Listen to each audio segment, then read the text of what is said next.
বিপত্নিকের বউ মানিক বন্দ্যোপাধ্যায়। প্রতিমার বাবা নেহাত গরিব নন, প্রতিমাকেও দেখিতে নেহাত খারাপ বলা যায় না। আরও কিছুদিন চেষ্টা করিলে বিবাহের অভিজ্ঞতা বিহীন ভালো একটা কুমার বর তার জন্য অবশ্যই জোগাড় করা যাইত। তবু বিপত্নিক রমেশের হাতে তাকে সমর্পণ করাই বাপ মা ভালো মনে করিলেন। একবার বিবাহ হইয়াছিল এবং বছর 6 বয়সের একটি ছেলে আছে। এ দুটি খুঁত ছাড়া পাত্র হিসাবে রমেশের তুলনা হয় না।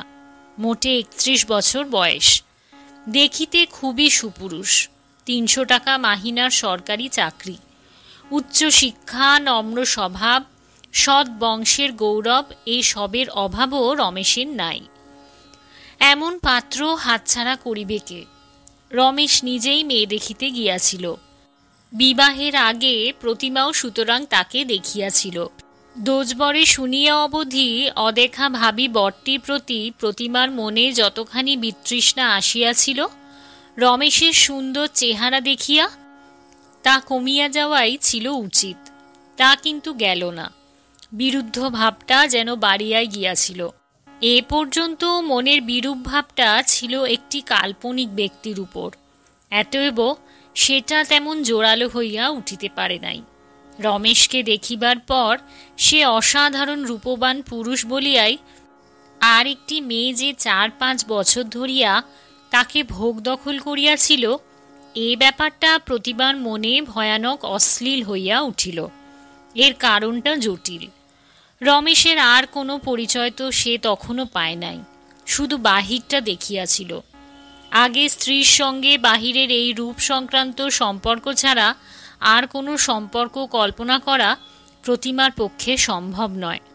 ভাবি বরের কথা ভাবিতে গেলেই লোকটা তার মনে উদিত হইত, দেদীপ্যমান কামনার মতো ঈষৎ স্থূলাঙ্গী এক রমণীর আলিঙ্গনাবদ্ধ অবস্থায়। বিতৃষ্ণায় প্রতিমার পবিত্র কুমারী দেহে কাঁটা দিয়া উঠিত। স্বামীর সম্বন্ধে প্রতিমার এই অসুচিবোধ অনেকটা কাটিয়া গেল স্বামী গৃহে মৃতা সতীনের একখানা বড় ফটো দেখিয়া। না, সেরকম মূর্তি বউটা ছিল না, যাকে দেখিলেই টের পাওয়া যায় রূপবান স্বামীকে ক্লেদাক্ত বাহুতে দিবারাত্রি বাঁধিয়া রাখা ছাড়া আর কিছু সে জানে না। গোলগাল হাসি হাসি মুখখানা, ভাসা ভাসা চোখে সরল শান্ত দৃষ্টি, কোলে বছর 2 একটি ছেলে। নড়িয়া যাওয়ায় ফটোতে মুখখানা ঝাপসা হইয়া গিয়াছে। কাপড় পরিবার ভঙ্গি, দাঁড়ানোর ভঙ্গি সব মিলিয়া প্রমাণ করিতেছে বউটি ছিল নেহাত গোবেচারী, ভালো মানুষ। রমেশের বউ বলিয়া যেন ভাবাই যায় না। ফটোখানা প্রতিমা দেখিল দ্বিতীয়বার স্বামী গৃহে গিয়া প্রথম দিন দুপুরবেলা, রাত্রে রমেশের সঙ্গে দেখা হওয়ার আগেই। বিবাহের পর প্রথম দফায় যে কদিন তাতে দেখাশোনা হইয়াছিল, তার মধ্যে রমেশ একেবারেই স্ত্রীর কাছে ঘেঁষিবার চেষ্টা করে নাই, তাই রক্ষা। সুন্দর স্বামীটির উপর যে নিবিড় ঘৃণার ভাব প্রতিমার মনে তখন ছিল, একটা সে কেলেঙ্কারি করিয়া বসিতে পারিত। এবার মানসীর ফটোখানা দেখিয়া মন একটু সুস্থ হওয়ায় রাত্রে রমেশ আলাপ করিবার চেষ্টা করিলে 2-4টে প্রশ্নের জবাব দিতে প্রতিমা কার্পণ্য করিল না। রমেশের মৃদু কণ্ঠ, শান্ত ভাব ও উদাসীনের মতো কথা বলিবার ভঙ্গি ভালোই লাগিল প্রতিমার। কে জানে কি ভাবিতেছে লোকটা। একেবারে অন্যমনস্ক, ভাবিতেও তাহা হইলে জানে। রং করা সঙের মতো চেহারাটাই সর্বস্ব নয়। গালে ওই দাগটা কিসের? আহা, দাড়ি কামাইতে গিয়া গালটা এতখানি কাটিয়া ফেলিয়াছে। রাত বাড়ে, প্রতিমার ঘুম পায়। শয়নের কথা রমেশ কিছুই বলে না। খাটের এক প্রান্তে সে এবং অপর প্রান্তে প্রতিমা পা ঝুলাইয়া বসিয়া থাকে তো বসিয়াই থাকে। কি রকম মানুষ! প্রতিমা যেরকম ভাবিয়াছিল সেরকম তো নয়, একটু যেন রহস্যের আবরণ আছে চারিদিকে। রমেশ এক সময় বলিল, আগে থেকে এসব বলে নেওয়াই ভালো। কি বলো? তুমি তাহলে আমাকে বুঝতে পারবে, আমিও তোমাকে বুঝতে পারবো। কি সব বলিয়া নেওয়া ভালো? কিছুই বুঝিতে পারিল না। তবু ঘাড় কাত করিয়া সে সায় দিল। শোনাই যাক স্বামী প্রথম প্রণয় সম্ভাষণটা কিরকম হয়। রমেশ বলিল, কেন আবার বিয়ে করলাম বলি। সহজে করতাম না। 5 বছর একজনের সঙ্গে ঘরকন্যা করে আবার আরেকজনের সঙ্গে। তুমি নিশ্চয় আমাকে অশ্রদ্ধা করছো না? প্রতিমা ভদ্রতা করিয়া বলিল, না, তা কেন করিব। রমেশ বলিল, করছো বই কি, সব শুনলে কিন্তু তোমার মায়াই হবে। হঠাৎ 3 দিনের জ্বরে ও যখন মরে গেল, শোকে আমি যেন কিরকম হয়ে গেলাম। বেঁচে থাকতে কখনো ভাবিনি এতখানি আঘাত পাব। সময়ে মনটা সুস্থ হবে ভেবেছিলাম, তাও হলো না। কোনো কাজে মন বসে না, মানুষের সঙ্গ ভালো লাগে না। কর্তব্যগুলি না করলে নয়, তাই করে যাই। কিন্তু কি যে কষ্ট হয় তা কি বলবো। কত দিকে আমার কত রকম দায়িত্ব আছে ক্রমে ক্রমে বুঝতে পারবে। আর কারো ওপর যে ওসব ভার দেব সে উপায়ও আমার নেই। আমি না দেখলে চারিদিকে অনিষ্ট ঘটবে, অথচ আমার মনের অবস্থা এরকম যে হাত পা ছেড়ে ভেসে যেতে ইচ্ছে করে বেশি।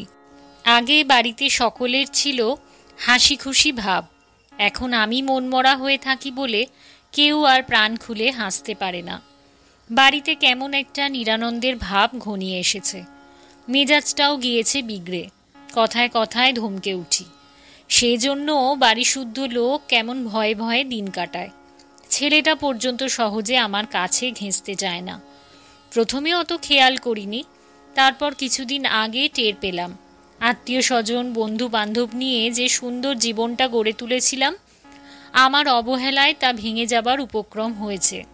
বড় অনুতাপ হলো। আমার একার শোক আর 10 জনের জীবনে ছায়া ফেলবে এ তো উচিত নয়।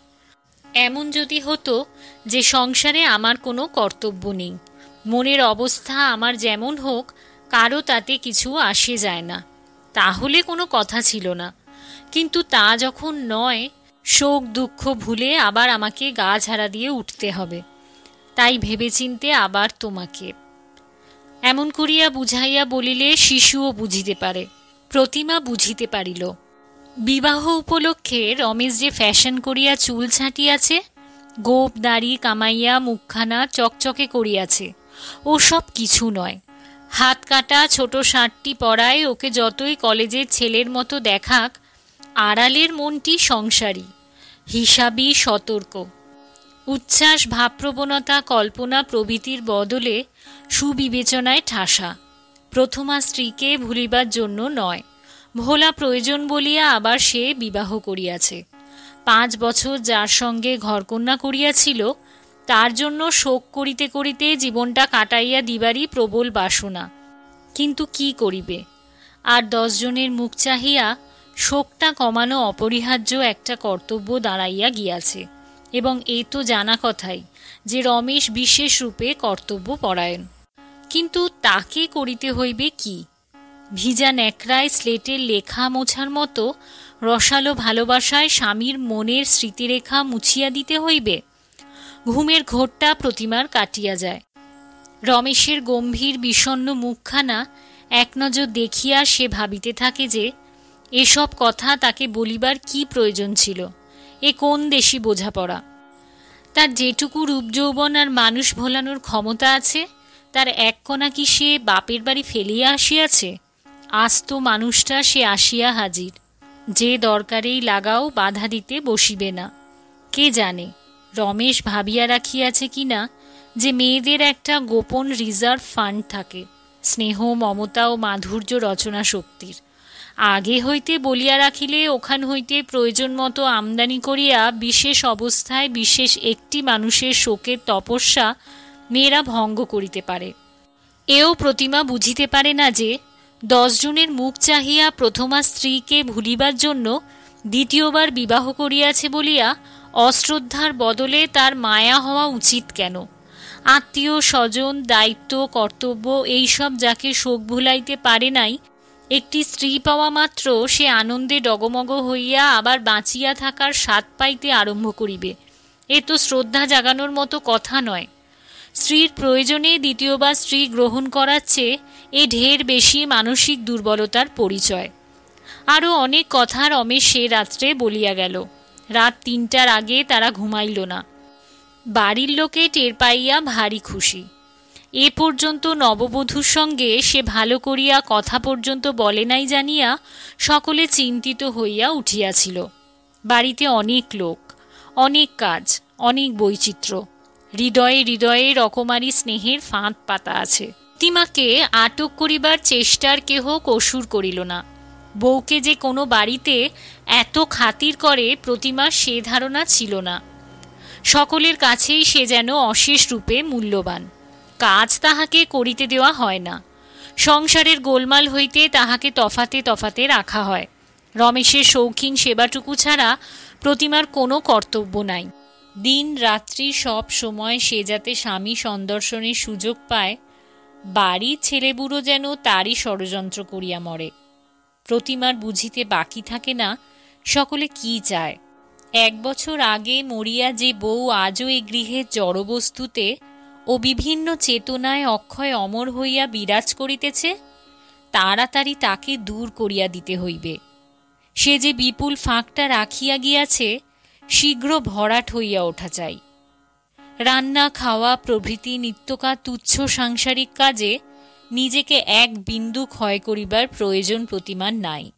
যা কিছু তার আছে এক মনে সব সে ব্যয় করুক মৃতা সতীনের শূন্য সিংহাসনে আত্মাভিষেকের আয়োজনে। হাসি গল্পে গানে বাজনায় উথলিয়া উঠিয়া রমেশকে সে ভাসাইয়া লইয়া যাক। তার ভাঙা বুক জোড়া লাগিয়া দেখাদিক আনন্দ, উৎসাহ, প্রণয়ের প্রাচুর্য। হাসি চাই, হাসি, অম্লান অপর্যাপ্ত হাসি। হাসি প্রতিমার আসে না, মাধুর্য শুকাইয়া ওঠে। এমন ছিল নাকি তার সতীন? এই ক্ষুদ্র পারিবারিক সাম্রাজ্যে এত বড় প্রাতঃস্মরণীয়া সম্রাজ্ঞী। রমেশ হইতে বাড়ির দাসীটির মন পর্যন্ত এমনভাবে সে জুড়িয়াছিল। এমন অসহ্য বেদনা সে রাখিয়া গিয়াছে যে মুক্তি লাভের জন্য বাড়িশুদ্ধ লোক এতখানি পাগল। সকলে যত ব্যাকুল হইয়া নীরবে তাহাকে প্রার্থনা জানায়, ভুলাও ভুলাও, সে মায়াবিনীকে ভুলাইয়া দেও। প্রতিমার তত মনে পড়ে সতীনকে। কি মন্ত্র না জানি জানিত সেই গোলগাল মুখওয়ালা বউটি। ননদ নন্দা বলে, কেন মুখ ভার করে আছো বৌদি ভাই? বাপের বাড়ির জন্যে মন কেমন করছে? বলো তো, আজকে তোমার যাবার ব্যবস্থা করে দিই। 2 দিন থেকে মন ভালো করে এসো। তোমার শুকনো মুখ দেখলে আমাদের যে তাকে মনে পড়ে বৌদি। বাপের অসুখ শুনেও তাকে আমরা পাঠাইনি। 2 দিন ধরে চোখের জল ফেলেছিল, তাই না আমাদের এমন শাস্তি দিয়ে চলে গেল। এ আরেকটা দিক। প্রতিমা মুখ ভার করিলে তার কথা সকলের মনে পড়িয়া যায়। প্রতিমা হাসিলে সকলে অবাক হইয়া বলে, ও মা, এ যে অবিকল সেই আবাগীর হাসি গো।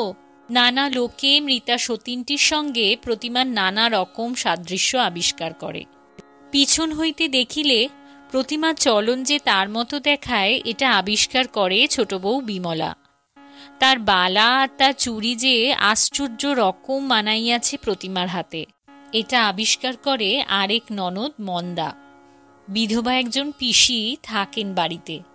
তার আবিষ্কারগুলি আরও ব্যাপক ও গুরুতর। প্রখর দৃষ্টিতে তিনি প্রতিমার প্রত্যেকটি অঙ্গ নিরীক্ষণ করেন। ও মন্দা, ও নন্দা, দেখ সে বউয়ের চিবুক দেখ, গলা দেখ, ছুঁচলো কোনোই দেখ, বাঁকাও দেখি বউ হাতখানা। দেখলি নন্দা? অমন্দা দেখলি? কোমরের বঙ্কিম ভঙ্গি, আলতা পরা পায়ের গোড়ালি, ভ্রু আর কানের মাঝখানের অংশটা সব প্রতিমা সেই একজনের কাছে ধার করিয়াছে। সমগ্রভাবে দেখিলে প্রতিমা অবশ্য অন্যরকম। সে ছিল দিব্যি মোটাসোটা রাজরানীর মতো জমকালো। প্রতিমা ক্ষীণাঙ্গী। তবু পিসির মতো সেন দৃষ্টিতে প্রতিমার দেহটা নানা অংশে ভাগ করিয়া একবার সকলে মিলাইয়া দেখো তো, সেই হতভাগীর যে ছবি স্মৃতিপটে আঁকা আছে তার সঙ্গে। রমেশ যে এত মেয়ের মধ্যে প্রতিমাকেই পছন্দ করিয়াছে, সে কি এমনি? এই মিলের জন্য।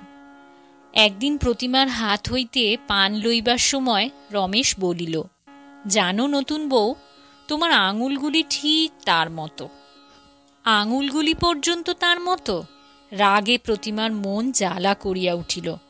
রমেশের স্মৃতিময় আবেগকে রূঢ় আঘাত করিবার জন্য না বোঝার ভান করিয়া বলিল, কার মতো গো? আর কেউ আছে নাকি তোমার ভালোবাসার কেউ? রমেশ চমক ভাঙিয়া বলিল, কি বলছো? ছি, তোমার দিদির কথা বলছি। আমার দিদিকে তুমি আবার দেখলে কোথায়? বিয়ের সময় সে তো আসেনি। সে নয়, মানসী। তোমার নখগুলি যেমন ডগার দিকে ঢেউ তোলানো, মানসীরও এমনই ছিল। এবার প্রতিমা মুখের কৌতুকোচ্ছলতার ছাপ মুছিয়া ফেলিল, বলিল, তোমার আগেকার বউ? তার নাম বুঝি মানসী ছিল? রমেশ যেন স্তম্ভিত হইয়া গেল। তুমি জানতে না? একদিন এসেছ এখানে, তার নামটাও শুনে রাখনি? প্রতিমা ম্লান মুখে বলিল, কে বলবে বলো? দিদির কথা কেউ আমাকে কিছু বলে না। রমেশ সাগ্রহে বলিল, শুনবে নতুন বউ, শুনবে তার কথা? শুনব, বলো। মানসীর কথা বলিতে বলিতে রমেশের গলা ধরিয়া আসে। প্রতিমার অপরিমিত ঈর্ষা হয়। মনে হয় এ বাড়ির সকলে তার সঙ্গে এক আশ্চর্য পরিহাস জুড়িয়াছে। মানসীকে ভুলিবার ছলে তাকে আনিয়াছে, মানসীকেই খুঁজিয়া ফিরিতেছে তার মধ্যে। তার মৌলিকতা অচল এ বাড়িতে। সে মানসীরই নূতন রূপ, অচিন্ত অব্যক্ত দেবতার প্রতিকৃতির মতো সেও সকলের নিরাকার ব্যাপক শোকের জীবন্ত প্রতিমা। মানসীর সঙ্গে সে সব দিক দিয়াই পৃথক। তবু মিলের তাই অন্ত নাই। ব্যথার পূজা নিবেদন করার জন্য সকলে তাকে মানসীর প্রতিনিধির মতো খাড়া করিয়া দিয়াছে। একদিন প্রতিমা স্বামীকে বলিল, খোকা কোথায় আছে? রমেশ বলিল, বড় পিসির ওখানে। আনবে না তাকে? তুমি বললেই আনব। প্রতিমা অবাক হইয়া বলিল, আমার বলার জন্যেই কি অপেক্ষা করছিলে? তোমাদের ব্যবহারে আমি সত্যি থ বনে যাচ্ছি। কাউকে একদিন খোকার কথা বলতে পর্যন্ত শুনলাম না এসে থেকে। কেন তা বুঝিনে কিছু? রমেশ বলিল, আমি বারণ করে দিয়েছিলাম নতুন বউ। এখানে তোমার মন টন বসলে তারপর খোকার দিকে মন দেবার সময় পাব। কি চমৎকার বোঝো তোমরা মানুষের মন। দুদিন পরেই খোকা আসিল। বেশ মোটাসোটা লম্বা চওড়া ছেলে, কোলে করা কষ্টকর।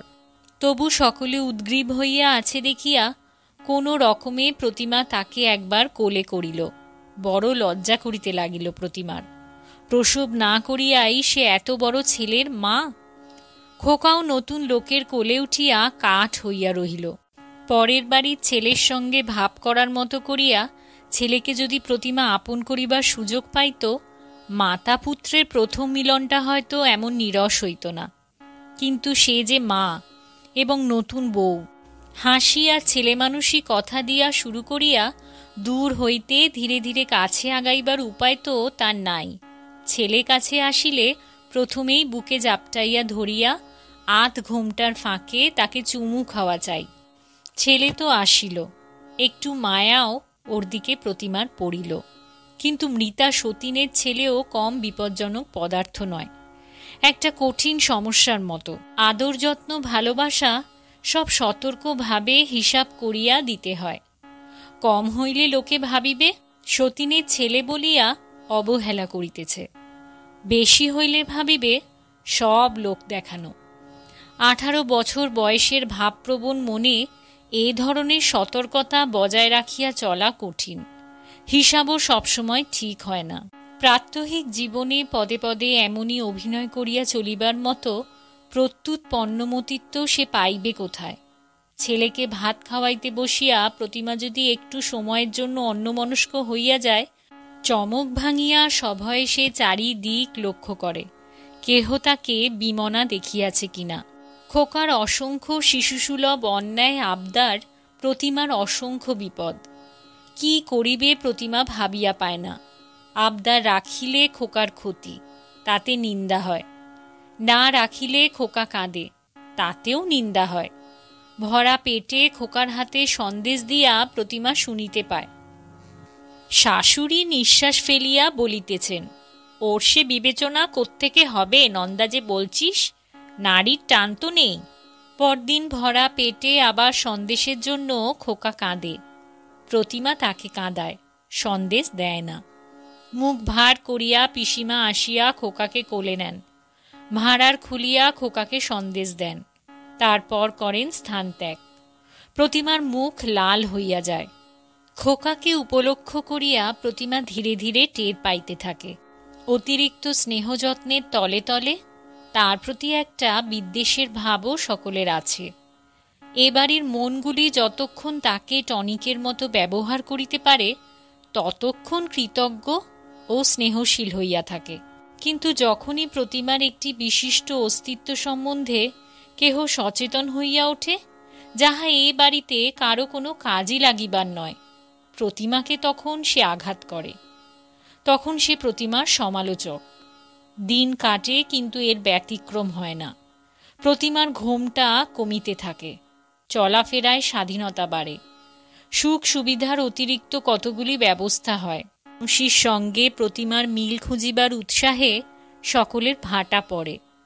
তবু না হয় প্রতিমার ব্যবহার কৃত্রিমতাহীন, না দেয় কেহ তাহাকে বাঁচিবার জন্য একটি সহজ স্বাভাবিক জগৎ, আর একজনকে তার আসনে 5 বছর বধূ জীবনের বিচিত্র তপস্যায় ব্যাপৃত ছিল প্রতিমার জীবনকে এই সত্য অপ্রতিহতভাবে নিয়ন্ত্রিত করে। একবার 1 মাসের জন্য বাপের বাড়ি ঘুরিয়া আসিল।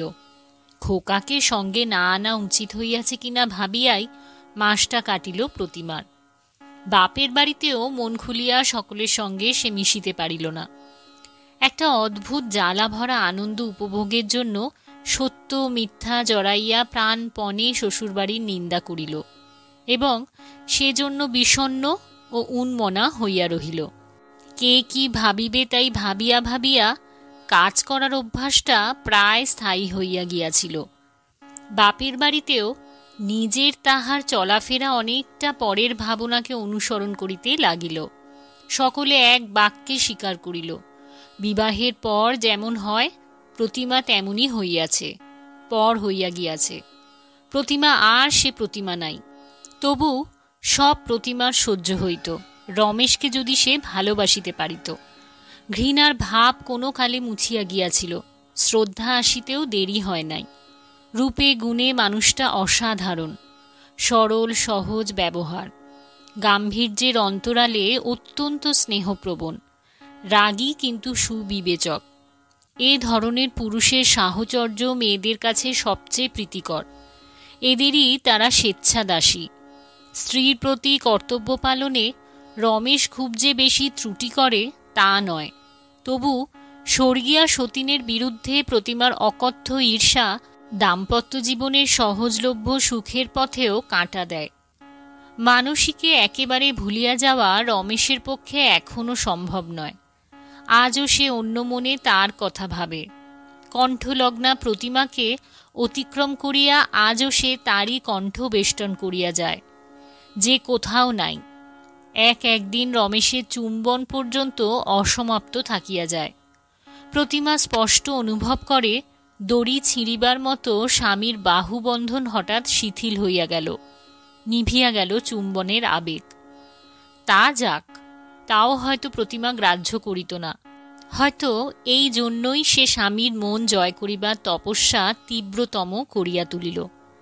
একটা মৃতা রমণীর কাছে হার মানিবার অপমান এ বয়সে সহ্য হয় না, কিন্তু জয় করিতেই অনেক বাধা, অনেক লজ্জাকর বেদনাদায়ক অন্তরায়। রমেশকে যখন সে মুগ্ধ করে, অতীতের দিক হইতে তার দৃষ্টি তখন সে ফিরাইয়া আনে নিজের দিকে। রমেশের প্রীতিপূর্ণ ভাষা ও মোহস্নিগ্ধ চাহনি আনন্দের বদলে তাকে যেন অকথ্য লজ্জা দেয়। সে যেন অনুভব করে এ ভাষা উচ্চারিত, এ চাহনি পুরাতন। যে কথা মানসীকে বলিত, যে চোখে মানসীকে দেখিত, আজ সেই কথা সেই দৃষ্টি রমেশ তাকে নিবেদন করিতেছে। এসব পুরানো অভিনয়, অভ্যস্ত প্রণয়। রমেশের জীবনে স্তব্ধ নিশুতি রাত্রে এসব বহুবার ঘটিয়া গিয়াছে। পুনরাবৃত্তি আর প্রতিধ্বনি, আর কিছু নয়।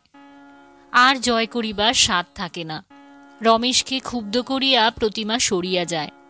ভিতরে কে যেন শরমে মাথা হেঁট করিয়াছে। ক্ষোভে প্রতিমার চোখে জল আসে। ছবিতে দেখা একটি নারীর প্রতিহিংসার অন্ত থাকে না। কত স্বাদ ছিল প্রতিমার, কত কল্পনা ছিল, সব পর্যবসিত হইয়াছে এক বিপন্ন বিস্বাদ আত্মনিয়োগে।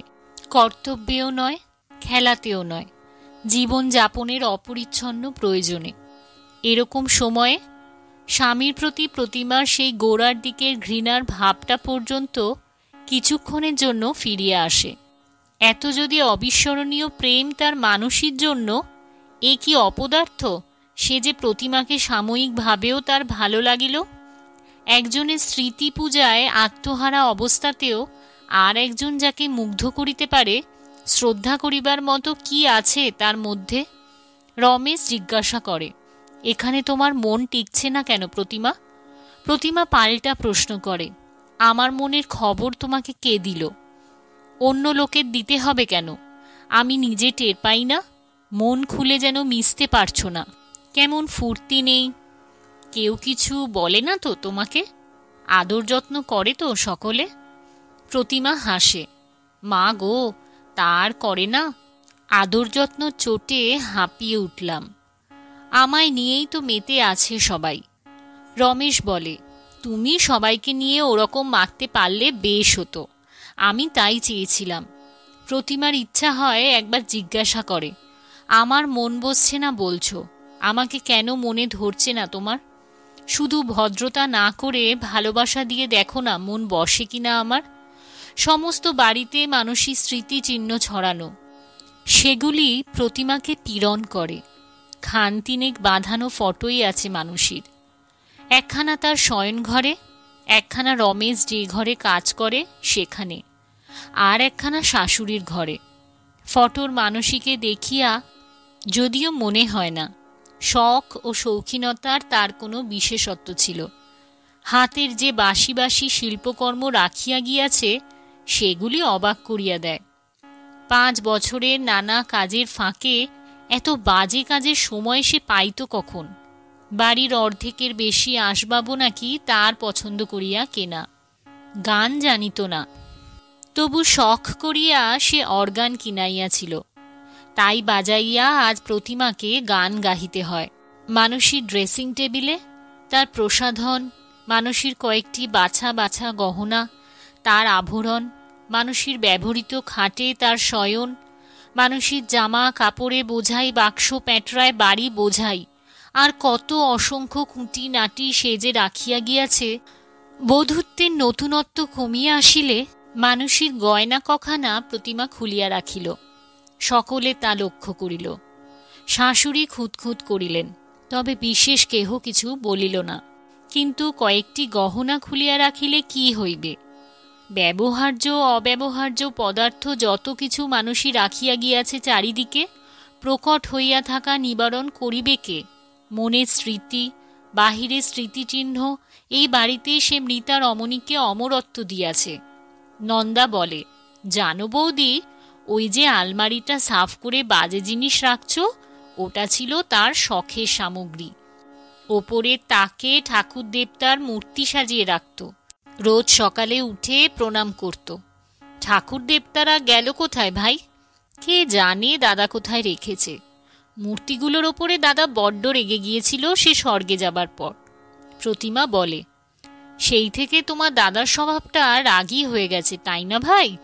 নন্দা বলে, কেন, দাদা রাগারাগি করেছে নাকি তোমার সঙ্গে? প্রতিমা হাসিয়া তার গাল টিপিয়া দেয়, বলে, বিয়ে হলে বুঝবে বরের রাগারাগিও কত মিষ্টি, শুধু মিষ্টি ব্যবহারের চেয়ে। একদিনও যদি রাগারাগি না হয় তবে বুঝবে বরের মনে কিছু গোলমাল আছে। মৃতার জন্য স্বামীর মনের গোলমাল চিরস্থায়ী হইবে, এ কথা প্রতিমা যে নিঃসংশয়ে বিশ্বাস করিয়াছিল সেটা আশ্চর্য নয়। স্বামী ভিন্ন যে কুলবধূর জীবনে দ্বিতীয় পুরুষের পদার্পণ ঘটে না, তার সরলতা অনিন্দ্য, সে বিশ্বাসী। বিবাহের পরে স্বামীর ভালোবাসার শুরুকে সে অনায়াসে ভালোবাসার চরম অভিব্যক্তি বলিয়া বিশ্বাস করিতে থাকে। প্রেমের পরবর্তী অগ্রগতি তার জীবনের অফুরন্ত বিস্ময়। মানসী স্মৃতিতে রমেশকে মশগুল দেখিয়া কোনো জ্ঞান আর অভিজ্ঞতায় প্রতিমা ভাবিতে পারিত মৃত্যু মৃত্যুই, স্মৃতি ও কর্পূরধর্মী। জীবনে জীবিত ও জীবিতাদের আকর্ষণই সবচেয়ে জোরালো। যাকে মনে করিলে কষ্ট হয়, চিরকাল কেহ তাহাকে মনে করে না। ঈর্ষায় প্রতিমা যে মনের দল মেলিয়া ধরিল না, তাতে রমেশের কাছে তার একটি রহস্যময় আবরণ রহিয়া গেল। তার নিজস্ব ব্যক্তিত্বের ছোট বড় প্রকাশ রমেশকে তার সম্বন্ধে যত সচেতন করিয়া তুলিতে লাগিল, এই রহস্যের অনুভূতি তার মনের গোলমালের তত বেশি জোরালো প্রতিষেধক হইয়া উঠিতে লাগিল। বছর ঘুরিয়া আসিতে আসিতে জন্মিয়া গেল কত অভ্যাস, সৃষ্টি হইল কত অভিনব রসাস্বাদ। মানসীর শূন্যস্থান পূর্ণ করার জন্য আসিয়া থাক, প্রতিমা তো একটি নিজস্ব জগৎ সঙ্গে আনিয়াছে। মানসীর ফাঁকটাতে খাপে খাপে তাকে বসানো অসম্ভব। কোথাও প্রতিমা আঁটে না, কোথাও সে ছোট হয়। মানসীর সঙ্গে তার যত বিরোধ, যত পার্থক্য সব দিনে দিনে স্পষ্ট হইয়া উঠিতে থাকে। প্রতিমার দোষ গুণ যে বিরক্তি ও ভালো লাগা সৃষ্টি করে, তার অভিনবত্ব বিচলিত করিয়া করিয়া সকলকে শেষে আর বিচলিত করে না। প্রতিমার দোষগুণকে প্রতিমার দোষগুণের মতো করিয়াই সকলের মানিতে হয়। তাছাড়া মানুষের মতো করিয়া পাইতে চাহিলে প্রতিমাকে কেহ পায় না। মানুষকে পাইতে চাহিয়া না পাইলে ভালো লাগিবার কথা নয়। অথচ প্রতিমার স্বকীয় আকর্ষণকে স্বীকার করিয়া কাছে গেলে বড় সুন্দর একটি হৃদয়ের পরিচয় মেলে। যেভাবে মানুষের সঙ্গে সকলের অচ্ছেদ্য বন্ধনগুলি সৃষ্টি হইয়াছিল, সেইভাবেই প্রতিমাও সকলকে বাঁধিতে ও বাধা পড়িতে থাকে। খোকা মা বলিয়া ডাকিলে প্রতিমার আর একটা বিশ্রী অস্বস্তিকর অনুভূতি জাগে না। মোটামুটি ভালোই লাগে, যদিও ছেলেটার জন্য তার যে মায়া, তাকে বাৎসল্য বলা যায় না। শাশুড়ি ননদ যা এদের সঙ্গে বাড়ির বউয়ের যে সম্পর্ক, আধখানা মন দিয়াই সুষ্ঠুভাবে তা বজায় রাখিতে পারা যায়, প্রতিমা সেটা দিতে পারে। সবই যেন একরকম সহজ ও স্বাভাবিক হইয়া আসে। শুধু রমেশকে প্রতিমা নিজের জীবনে মানাইয়া লইতে পারে না। প্রথম যেদিন সে বুঝিতে পারে শীতের কুয়াশা কাটিবার মতো রমেশের মন হইতে মানসীর শোক কাটিয়া যাইতেছে, তার ঈর্ষাতুর মনে সেদিন আনন্দের পরিবর্তে গভীর বিষাদ ঘনাইয়া আসে। কেমন সে লজ্জা পায়, মনে হয় নিজের তারুণ্য দিয়া এতকাল একটা অপবিত্র ব্রত পালন করিতেছিল। উদযাপনের দিন আসিয়াছে, তা তো সে করে নাই।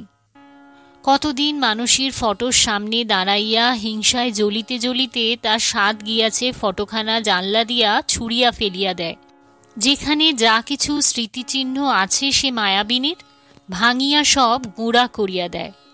কিন্তু যাচিয়া রমেশের মন হইতে তাকে সরাইয়া দিবার চেষ্টা সে আর কতটুকু করিয়াছে। দেবীপক্ষে প্রতিমার বিবাহ হইয়াছিল। বিবাহের রাত্রি একদিন ঘুরিয়া আসিল।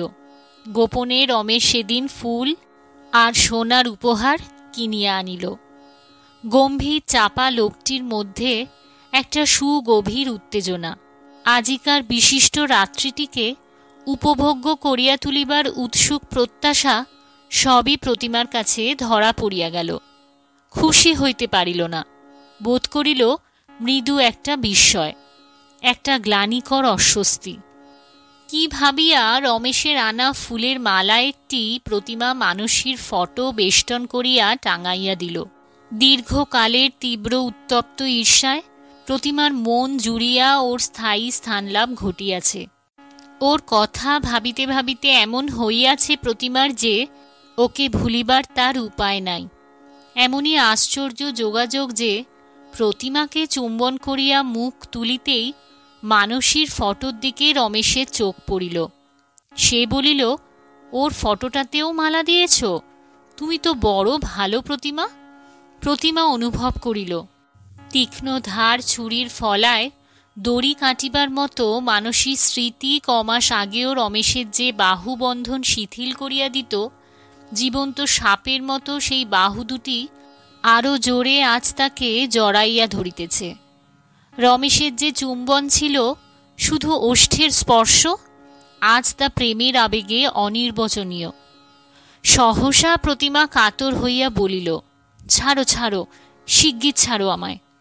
কি হলো? রমেশ ভীতভাবে জিজ্ঞাসা করিল। দম আটকে গেল আমার, ছাড়ো। স্বামীকে ঠেলিয়া দিয়া প্রতিমা খাট হইতে নামিয়া গেল, ঘরে পর্যন্ত থাকিল না। বিদ্যুতের আলো মানসীর ফটোর কাঁচে প্রতিফলিত হইয়া চোখে লাগিতেছিল। প্রতিমার মনে হইয়াছিল সে যেন মানসীর তীব্রোজ্জ্বল ভর্ৎসনার দৃষ্টি। প্রতিমা ছাদে পালাইয়া গেল। ছাদ ছাড়া বৌদের আর তো যাওয়ার স্থান নাই। অপরিবর্তনীয় আকাশ ছাদের উপরে, আবার আলো মেশানো অপরিবর্তনীয় রাত্রির অন্ধকার চারিদিকে। দুঃখে প্রতিমার কান্না আসিতে লাগিল। ভুলিয়া গিয়াছে এমন মন তার স্বামীর যে এর মধ্যে মানসীকে ভুলিয়া গিয়াছে, তার মনোরাজ্যের সেই সর্বময়ী সম্রাজ্ঞীকে। এই ছিল নারী মনস্তত্ত্বের উপর আজকের গল্প বিপত্নিকের বউ।